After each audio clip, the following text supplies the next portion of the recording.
Have you ever had a negative relationship with the aesthetic driven side of things? Because that's one of the reasons I'm so drawn to performance focused goals, is because when I have been very lean in the past, about 18, 19 years old, I managed to get to about 7.5%, 8% body fat.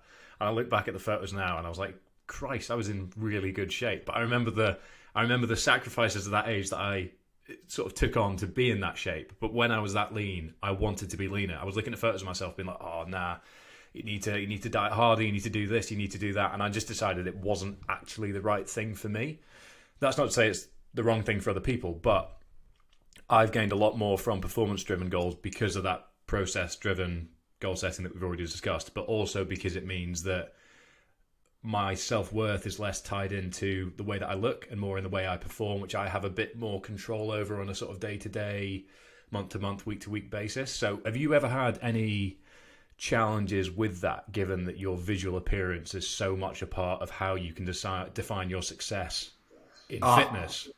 Yeah, hugely. Okay, so always had, when you're dieting down, you get a little bit of food focus, and especially at the beginning, I didn't really learn much about flexible dieting, moderation, IIFYM, which can of course be taken too far, but I think the overall message of that there is was a Pop-Tarts only phase on YouTube, wasn't there? There was a Pop-Tart era.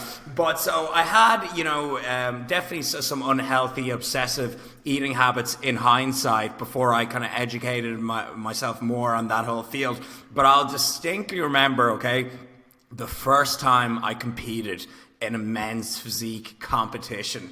Oh my God, afterwards, I had a full-blown eating disorder, like, for months. Like, it honestly, I did a video on this at the time, years ago. It's one of my most viewed videos, actually, where I just sit on a couch and spoke about it. And it's actually great to speak about it again, because I haven't spoken about it in so long. But in hindsight, it was crazy. So I was quite young. I think I was like maybe a year or two into YouTube, so I would have been 23, 24, which, I looking at myself in those videos, I was like a baby, I looked so young.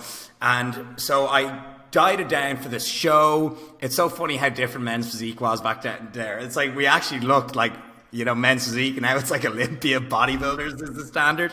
And so I looked pretty good. I ended up placing really badly. It was like my first show ever. I came like 8th out of like a class of maybe 15. But either way, like, it was fine. I got really lean, but I put so much pressure on myself because I was documenting it on YouTube, and I had a little bit of a following, especially in Dublin at the time. And so I put so much pressure on myself, and of course I wasn't really following a flexible diet, which is even recommended as much as possible when you're competition prepping. And afterwards, the rebound I had was astonishing. Like, I'm talking like 10, 15 pounds overnight after the show, stuffing myself full of Domino's, ice cream, pulling over the car on the way home from the show to stuff myself. And also the fact that I didn't do well, it was really bad as well. I was like really hard on myself, and I was like, fuck this. I was like, oh, I'm just going to eat whatever. And the rebound was so bad, okay? And then you see yourself going from, shredded on stage, all tanned up, to just like an overnight transformation. Makes you feel even worse. And it's like a cycle. You turn to food again.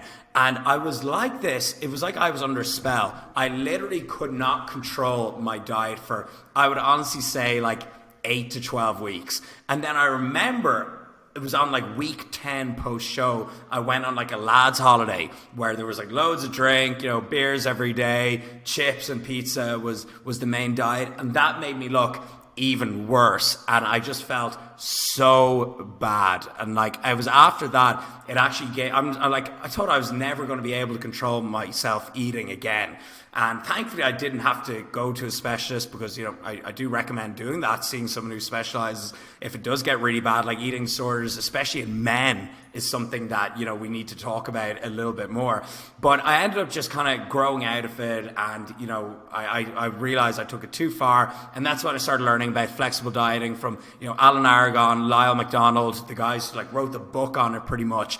And it taught me such a lesson to not do these intense cuts, not fluctuate in body weight so much, not take such a black and white approach to your diet, and follow just a more sustainable approach. So it was a tough lesson, but it taught me a lot, and it was head wrecking for those couple of weeks. And I've never actually experienced anything like it, and it was very educational, I guess, because now I actually understand how difficult the world of diet and training can be for some people. And the other way, we're so prone, like we're obviously athletic guys in shape now. When we see people who aren't in shape, it's easy for us to say, oh, come on, just don't be lazy, or come on, you can be better than that. But it's like, going through that really crazy time for me, it opened my eyes, and it taught me to be a little bit more empathetic towards people that do struggle with their diet.